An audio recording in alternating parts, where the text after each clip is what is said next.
গেল 2 দিন আগে আচমকা ক্ষেপণাস্ত্র হামলা চালায় ইহুদি রাষ্ট্র ইসরায়েল। টার্গেট ছিল মধ্যপ্রাচ্যের অন্যতম প্রভাবশালী মুসলিম রাষ্ট্র ইরান। হঠাৎ এই হামলায় যেন কেঁপে ওঠে গোটা ইরান শহর।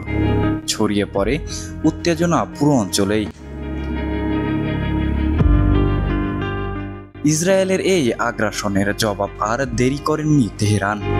গত রাতে ইরান চালায় পাল্টা প্রতিশোধ।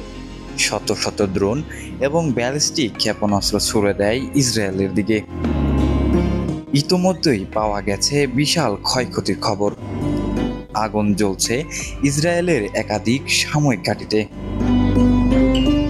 ইরানের প্রধানমন্ত্রী সরাসরি হুঁশিয়ারি দিয়ে বলেছেন, এবার সময় এসেছে পৃথিবীর মানচিত্র থেকে ইসরায়েলের নাম মুছে ফেলার।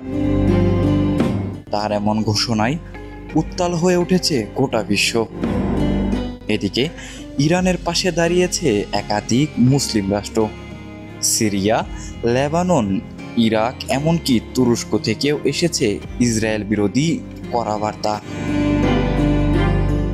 বিশ্লেষকরা বলছেন, এই উত্তেজনা যদি আরো বাড়ে তাহলে এক ভয়াবহ যুদ্ধ অনিবার্য।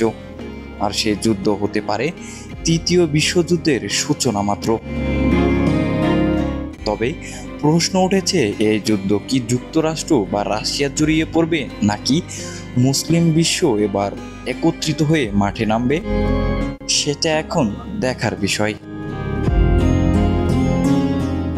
চলমান পরিস্থিতিকে কেন্দ্র করে আপনি কোন দেশের সমর্থন করছেন, অবশ্যই আপনার মন্তব্যটি কমেন্ট বক্সে জানিয়ে যাবেন।